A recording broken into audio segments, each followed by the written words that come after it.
Sir வந்து மலேசியாவில் வந்து ஒரு ஃபங்க்ஷன் பண்ணார். அங்கேயும் பெரிய ப்ராப்ளம் நடந்தது. அங்கே வந்து அவங்க கொடியெல்லாம் காட்டினாங்க. ஆனால் இப்போ வந்து விஜய் சார் என்ன சொல்லிட்டாங்கன்னா, ஏதோ கடைசி படம்ட்டாங்க. மக்களுக்கு நல்லது செய்கிறதா இருந்தால் ஏன் 2000 3000 டிக்கெட் விற்க போகிறாங்க, ஏன் ஃப்ரீயாக காட்டு போகலாம்னு சொல்லிட்டு நிறைய சோஷியல் மீடியா எழுதிட்டு இருக்காங்க. அவங்க கருத்து மலேசியாவிலையா? மலேசியாவில் நடந்த விஷயத்தை விட்டுருங்க. இங்கே வந்து படம் ரிலீஸ் பண்ண போகிறாங்க. 1000 2000 தான் டிக்கெட் விற்கிறாங்க. Okay okay. அது வந்து சரிங்களா? இது அப்பவும் இது பிஸ்னஸ் தானே பண்ணுறாரு அவரு. மக்கள் என்ன நல்லது பண்ணுறாரு? அது விஜய் சார் தான் கேட்கணும். நீங்கள் விஜய் சார் வந்து இப்போ என்ன டிக்கெட் ரேட்டோ அதை கொடுத்து வாங்கி படத்தை பாருங்கள். அது சொல்லவே மாட்டாரு. அது சொல்லணும். அவருக்கு காது பட கேட்டு இல்லை, அது சொல்லணும். விஜய் சார் மட்டும் இல்லை sir, Vijay sir, Ajith sir, எல்லாருமே அவங்க ஃபேன்ஸ் மேலே அக்கறை இருந்துச்சுன்னா, ஏன்னா அவங்க ஃபேன்ஸ் தான் 100 டிக்கெட் 500 கொடுத்து வாங்குறாங்க. அப்போ நம்மளை பார்க்க வராங்க, அவங்க வந்து அநியாயத்து ரேட்டுக்கு கொடுத்து வாங்குறாங்க போது அவங்க ஃபேன்ஸ் அக்கறை இருக்கும்போது இதில் வந்து ஒரு ஒரு இளைஞரை வெட்டி அது அந்த காட்சியை பார்க்க முடியல. அந்த அளவுக்கு ஒரு வன்முறையின் உச்சம் அது.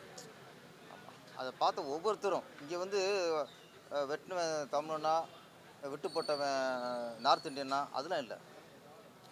வெட்டுப்பட்டவன் அப்பாவி, வெட்டினவன் அயோக்கியம், அவ்வளோதான்.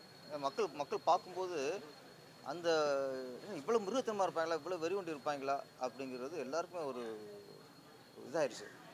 அப்புறம் பார்த்தா செய்தி ஒவ்வொன்றும் வருது. ஒருத்தர் ட்ரெயினில் ரயில்வே ஸ்டேஷனில் ஒரு ஒரு ஒரு முஸ்லீம் பெரியவரை டப்புன்னு அடித்து சாய்ச்சிடான். ஒவ்வொன்றா பார்க்கும்போது என்னடா என்ன நாடு இது, என்ன இப்படி ஆகிட்டு இருக்கு. அப்போ ஒரு அடிக்கிறது, உதைக்கிறது, கொல்றது எல்லாமே இன்றைக்கி இப்படி ஈஸியாக போச்சா? அப்போ எல்லாம் தொடர்ந்து என்ன பண்ணுறோம், நம்ம அரசாங்கத்தை குறை சொல்கிறோம், காவல்துறையை குறை சொல்கிறோம், சமூகத்தை குறை சொல்கிறோம். சில நேரங்கள் என்ன பண்ணுறோம், வளர்ப்பு சரியில்லைங்கிறோம், பெத்தவங்க சரியில்லைங்கிறோம். இது எல்லாத்தையும் மீறி இது எல்லாமே அவங்க பொறுப்பு தான். குற்றங்கள் அப்போ நாட்டில் பெருகுதுன்னா அதுக்கு அரசாங்கம் பொறுப்பு, காவல்துறையும் பொறுப்பு, பெற்றவங்களும் பொறுப்பு, எல்லாம் பொறுப்பு தான். இதில் எனக்கு சினிமா துறையும் பொறுப்பு அப்படிங்கிறத நான் சொல்கிறது. ஏன்னா எல்லாருடைய வாழ்க்கையிலும், அதுவும் இந்த அடிமட்ட நடுத்தர மக்கள் வாழ்க்கையில், எல்லார் வாழ்க்கையிலுமே சினிமா வந்து ஒரு அங்கமாயிருச்சு. அப்போ இன்றைக்கி சினிமா வந்து நல்லது சொல்லணும். அதுக்காக நான் வந்து குடும்பம் படமாக எடுக்கணும், லவ் ஸ்டோரி எடுக்கணும் அப்படி இல்லை. நிறைய சண்டை படங்கள் வேறு, வன்முறை படங்கள் வேறு, அது வித்தியாசப்படுத்திக்கணும். இப்போ எம்ஜிஆர் படத்தில் ரத்தம் இருக்கும், உச்சபட்சம் ரத்தம் எங்கேயுமா இருக்கும், அவர் உதட்டில் தான் இருக்கும். வில்லம் குத்தினோடனே உதட்ட 2 சொட்டு ரத்தம் கசியும், அதை தொடச்சிட்டு அடிப்பார். இவ்வளோ தான் எம்ஜிஆர் படத்தில் காட்டின ரத்தம். அதுக்கப்புறம் ரஜினி சார் காலத்தில் ஃபைட்டு ரசிக்க ஆரம்பித்தாங்க. எம்ஜிஆர் படத்தில் ஒரு நம்பியார் எம்ஜிஆர் சண்டை ஓடும்போது நம்ம ஒரு டென்ஷன், பரபரப்பு, டென்ஷன், பதட்டத்தோடு பார்ப்போம். எம்ஜிஆர் விழுந்தா ஐயோ அப்படிங்கிற ஒரு இது இருந்துச்சு. ரஜினி கால ஃபைட்டில் வரும்போது ரசித்தோம். இப்போ இந்த கமல்ஹாசன் படம் சகலகல உள்ளவன், அதில் ஒன்றில் ஃபைட்டில் ஒரு கட்டை கையில் சுற்றுவார், கரை சுற்றுவார், அதுக்கு பயங்கர கிளாப்ஸ். நம்ம ரஜினி சார் வந்து ஒரு ஸ்டீலாக டப்பு அடித்து அதை தூக்கி விடுவார், அதுக்கு கிளாப்ஸ். அப்போ ஃபைட்டை ரசித்து பார்த்த ஒரு காலகட்டம். இப்போ அப்படி இருக்கா அப்படிங்கிறதா இது. ஆனால் நிறைய பேர் பண்ணுறாங்க, என்ன கேட்குறாங்க, திருப்பாச்சி என்ன அப்படின்ட்டு. திருப்பாச்சி சண்டை படம் தான், சிவகாசி சண்டை படம் தான், கில்லியும் சண்டை படம் தான். நான் சொல்கிறேன், சண்டை வேறு, வன்முறை வேறு. திருப்பாச்சியில் வந்து வெட்டுக்கு 60 தூக்குவார், அதுவும் கழுத்தில் வச்சு அறுக்கிறது, வெட்டினா அதை போய் தலை தனியாக விழுகிறது, கையை பிடிச்சி கையை வெட்டி தனியாக தூக்கி போடுறது, இது வன்முறை. இதைத்தான் தவிர்க்கணும். உங்களுக்கு வந்து மக்களுக்கு வந்து என்ன கன்வே பண்ணுறோம், அவ்வளோதான். அதே வன்முறையை வந்து தடுக்கிறது வந்து அரசாங்கமும் காவல்துறையும் தான் சரி. ஆனால் வந்து டோட்டலாகவே பழி போடுறது வந்து திரைத்துறை மேலே போடுறாங்க. திரைத்துறைனா உங்களுக்கே தெரியும், வெற்றிமாறன், மாரி செல்வராஜ் மேலே நீங்களாம் இதுமாதிரி படம் பண்ணுறதுனால மட்டும்தான் இது மாதிரி நீங்களாம் நினைச்ச கதையா இது அதிகமாக குற்றங்கள் நடக்குதுன்னு சொல்கிறாங்க. இப்போ அசுரன் படத்துக்கும் அதுக்கும் வந்து மேட்ச் பண்ணி பேசுகிறாங்க. ஏன், எதனால? அது சொன்னவர் தான் அசுரன், அரசன். குறிப்பிட்ட எந்த இயக்குனரும் சொல்ல வேணாம், பொதுவாக சொல்கிறேன். பொதுவாக எப்படின்னா, ஒரு ஹீரோ வந்து வெற்றாருன்னா அப்படியே தலை துண்டா விழுகிறது, அப்புறம் கழுத்தில் வச்சு கறக்கறனா அறுக்கிறது, உசுலாக காட்டுறது, கையை துண்டா விழுகிறது, அப்புறம் வயத்தில் நான் கத்தி எடுத்துட்டோம், குத்துவோம், குத்துப்பட்ட ரியாக்ஷனை காட்டுவாங்க வில்லனுக்கு. ஏன்னா அது நடிப்பு தானே. இல்லை இல்லை, அப்போ அதை காட்டுங்கிறேன். நீங்கள் குத்துறதையே காட்டும்போது பசங்க பார்க்கும்போது இதெல்லாம் ஈஸியாக போகும், இதெல்லாம் ஈஸியாக போகும். ஓகே, அப்போ அவனு அங்கே கத்தி எடுத்துகிட்டு இதான் ஹீரோஷம் போல இருக்குது அப்படின்னு நினைப்பாங்க. என்னை பொறுத்த வரைக்கும் நிறைய ரசிகர்களை கொண்ட ஹீரோக்கள், பெரிய மார்க், பெரிய உச்சத்தில் இருக்க ஹீரோக்கள் எல்லாருமே இந்த ஃபைட் மாஸ்டர் சொன்னாலும் சரி, டைரக்டர் சொன்னாலும் நீங்களும் கொஞ்சம், ஏன்னா அந்த வன்முறையில் கொஞ்சம் தவிர்க்கணும். நான் சினிமாக்காரன் தான், என்னே சொல்லுவாங்க நீ சினிமா திட்டுறீங்கட்டு. அப்போ நான் வந்து பொதுவாக சொல்கிறேன், நான் சினிமா இருக்கிறதுனால எனக்கு சொல்ல வேண்டிய ஒரு கடமைக்காக சொல்கிறேன். நான் வந்து முக்கியமான காரணம், அது ஒரு முக்கியமான காரணம் இல்லை, சினிமா துறையும் ஒரு காரணம். சினிமா துறையும் காரணம் ஒத்துக்கிறேன்ல, ஒத்துக்கிறேன். சினிமா துறையும் ஒரு காரணம். வன்முறையை குறைச்சிக்கணும். ஆமாம், இதுக்கப்புறம் வன்முறையை குறைச்சிக்கணும். அப்புறம் இந்த ஆபாச வசனங்கள், ரொம்ப கெட்ட வார்த்தைகள்லாம் அதில் அப்போ படத்தை பார்க்கும்போது ஓகே இதெல்லாம் பேச சரின்னு மக்கள் இளையதரப்புக்கு நினைப்பாங்கல்ல. அப்போல்லாம் நான் சொன்னேன் சென்சார் மேலே சொல்கிறேன், சென்சார் என்ன பண்ணுறீங்கன்னு நான் கேட்குறேன். நீங்கள் இவ்வளோ வன்முறையை காட்டும்போது சென்சார் ஏன் சார், அது ஒரு லெவல் தான் சார், ஒரு லெவல் தான் சார். அரிசி மூட்டை சார், அரிசி மூட்டையில் வந்து ஒரு மூட்டை அரிசியில் ஒரு படி கல் இருக்கலாம். நீங்கள் அரிசி மூட்டையில் மூட்டை ஃபுல்லாக கல்லாக இருந்துட்டு ஒரு படி அரிசியை சேர்த்தா அது எப்படி அரிசி மூட்டை ஆகும்? அதுக்கு இல்லை, இங்கே பிஜேபி அதெல்லாம் இல்லை சார். சென்சார்னால் நீங்கள் கட்டுப்படுத்தணும் சார், பிஜேபி இருக்கட்டும் காங்கிரஸாக இருக்கட்டும், அதெல்லாம் இங்கே பிரச்சனையே இல்லை. இன்னொன்று நான் பொதுவாக இன்னொரு மீடியா ஒன்று சொல்கிறேன், இந்த கீழே போகிறாங்கல்ல, தம் அடிக்கும்போது கீழே ஓட்டி போடுவாங்க, புகைப்பிடிப்பது உடனத்துக்கு கேடு. அப்புறம் ட்ரிங்க்ஸ் அடிக்கும்போது மது அருந்தல் உடனத்துக்கு கேடுன்னு சப்டைட்டில் போட்டே இருப்பாங்க. நிறைய படங்களில் 80% சப்டைட்டில் வந்து ஒரு 20% தான் அது இல்லாமல் படம், சில படங்களில். அப்போ அதுக்கு சென்சார் ஒரு லிமிட் வைக்கணும். நீங்கள் 2 மணி நேரம் படத்தில் ஒரு 10 நிமிஷம் 1/4 மணி நேரம் தான் இந்த சப்டைட்டில் போடுறதுக்கான அளவுகள் வைக்கணும். அதுக்கு மேலே வச்சா நீங்கள் ஏசிப்ட் கொடுக்கணும். நீங்கள் படம் பூரா தண்ணி அடிக்கிறது, தம் அடிக்கிறது, கஞ்சி அடிக்கிறதே காட்டிக்கிட்டு நீங்கள் ஏசிப்ட் கொடுத்துட்டா சரியாக போச்சா? அதெல்லாம் கொஞ்சம் ஒரு கண்ட்ரோல் கொண்டு வரணும். வன்முறைகளுக்கு இன்னும் சென்சார் வந்து இன்னும் கொஞ்சம், ஏன்னா இந்த தலை விழுகிறது, ரத்தம் தெரிக்கிறது, இதெல்லாம் கொஞ்சம் சென்சார் கொஞ்சம் கண்ட்ரோலில் கொண்டு வரணும். ஏன்னா நீங்கள் ஃப்ரீயாக விட்டுறீங்க. இந்த தலைமுறை இயக்குனர்லாம் யதார்த்தமாக வெட்டுற ஃபுல்லாக எடுக்கணும், அது மாதிரி நினச்சி எடுக்கிறாங்க. அது தப்பு. இது சென்சார் கொஞ்சம் கண்ட்ரோல் பண்ணுவோம். அறிக்கையில வந்து காவல்துறை நீங்க எந்த கண்டுக்கவே இல்லை மீன் வந்து அவ்வளோ அடிபட்டு அவ்வளோ ரத்த சிந்த பண்ண பையனை வந்து அவங்க அம்மா கூப்பிட்டாங்கன்னு சொல்லிட்டு உடனே வந்து டிஸ்சார்ஜ் பண்ணி அனுப்புறதும் சரி, அந்த 4 பேர் அரெஸ்ட் பண்ணி எந்த விஷயமும் பண்ணாததுக்கும் சரி. அது இப்போ என்ன நான் சொல்கிறேன் கேட்குற கரெக்டு. இது காவல்துறை பண்ணுற ரொம்ப மிகப்பெரிய தப்பு. நான் சொல்கிறேன், கனல் கண்ணன் அவர் ஒரு கருத்து சொன்னார். அவரை தீவிர மாதிரி தேடி அவரை அரெஸ்ட் பண்ணுறத லைவ்லையும் ஃபோட்டோலையும் பத்திரிகையில் போட்டுறிய. ஓகே, நடிகை கஸ்தூரி அவர்கள் அவங்க ஒரு கருத்து சொன்னாங்க. உடனே அவங்கள வந்து பெரிய தீவிரவாத மாதிரி தேடி பிடிச்சி வீட்டுக்குள்ளே போய் சுற்றி வளைச்சி பிடிச்ச மாதிரி அவங்க வீடியோ போட்டு காட்டுறீங்க. ஒரு ஸ்ரீகாந்த் ஒரு போதைப் பொருள் யூஸ் பண்ணாருன்னா அவரை அரெஸ்ட் பண்ணி கொண்டு வரதுக்குள்ளே லைவில் காட்டுறீங்க. அவர் லைவில் காட்டுறீங்க. அப்போ ஒரு கருத்து அது மாதிரி இவர் சாட்டை சவுக் சங்கர் அவர் இன்னும் இப்போ 4 இடத்துல குண்டு வச்சுட்டு வீட்டில் பதுங்கி இருக்க மாதிரி சுற்றி வளைச்சி போய் பிடிக்கிறீங்க. இது எல்லாமே நீங்கள் ஃபோட்டோ எடுத்து காட்டுறீங்கல்ல, லைவில் காட்டுறீங்கல்ல. நான் கேட்குறது, கோவையில் ஒரு பொண்ணை 4 பேர் சீரழிச்சாங்கல்ல, நீங்கள் அரெஸ்ட் பண்ண சொன்னீங்கல்ல, அவங்க அரெஸ்ட் பண்ண ஃபோட்டோ ஏன் காட்டல? அவங்க யாரும் லிஸ்ட்டு இது வரைக்கும் ஏன் பேரை சொல்லலை? ஒரு சினிமாவில் ஒரு கருத்து சொன்னோம்னா தூக்கி போட்டுட்டு அவனை டீட்டில் ஃபோட்டோ போட்டு வீடியோ போடுறிய, இவங்களே ஏன் காட்டல? சரி, ஓகே, இந்த திருத்தணியில் அவனை ஒரு மிருகம் கூட இப்படி இருக்காது, மிருகத்தோட மோசமாக அடிச்சிருக்காங்க. நாங்கள் வீடியோ பார்க்குறோம், நீங்கள் அரெஸ்ட் பண்ணிக்கல, அவனை அரெஸ்ட் பண்ண சொல்லி ஏன் காட்டலை? இதெல்லாம் காட்டும், அப்போ தான் மக்களுக்கு பயம் வரும்.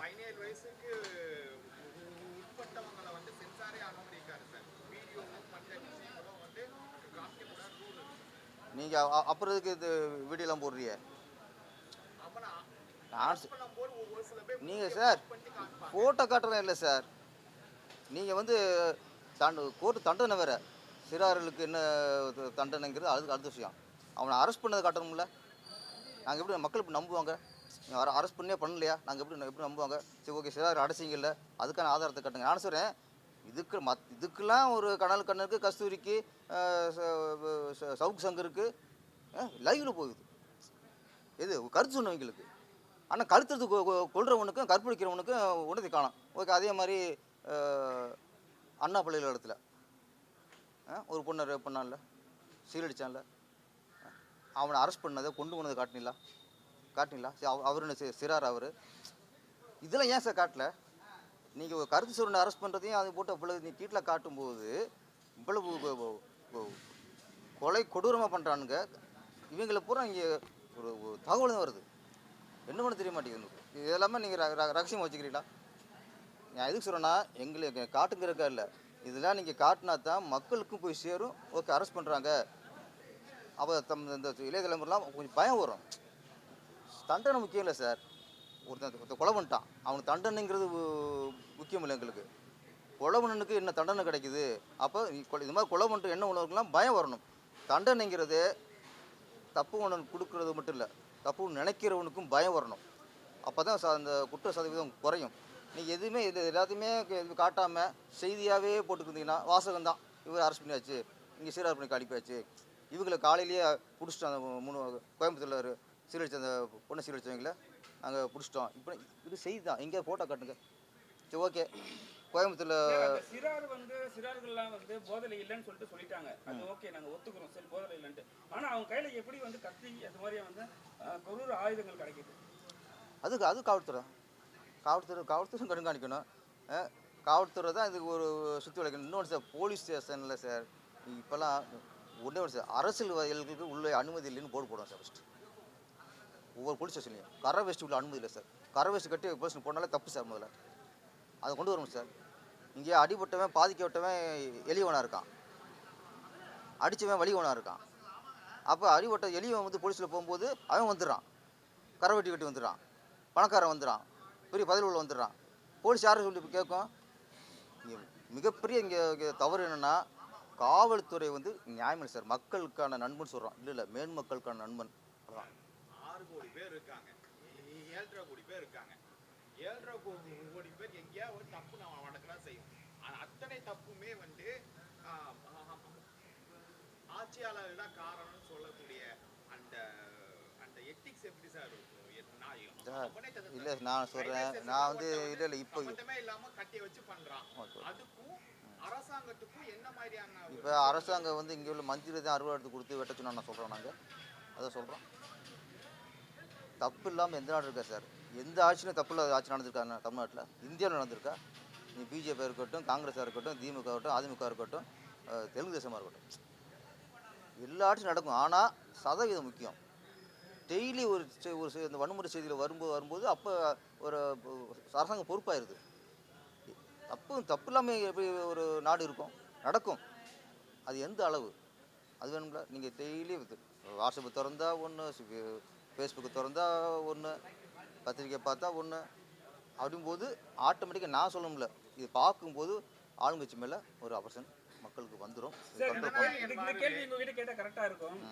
விஜய் சார் மலேசியாவில் ஒரு ஃபங்க்ஷன் பண்ணார். அங்கேயே பெரிய ப்ராப்ளம் நடந்தது. அங்கே அவங்க கொடியெல்லாம் காட்டினாங்க. ஆனால் இப்போ விஜய் சார் என்ன சொல்லிட்டாங்கன்னா, ஏதோ கடைசி படம்ட்டாங்க. மக்களுக்கு நல்லது செய்யறதா இருந்தால் ஏன் 2000 3000 டிக்கெட் விற்க போகிறாங்க? ஏன் ஃப்ரீயாக காட்டு போகலாம்னு சொல்லிட்டு நிறைய சோஷியல் மீடியா எழுதியிருக்காங்க. அவங்க கருத்து மலேசியாவில் நடந்தது விஷயத்தை விட்டுருங்க.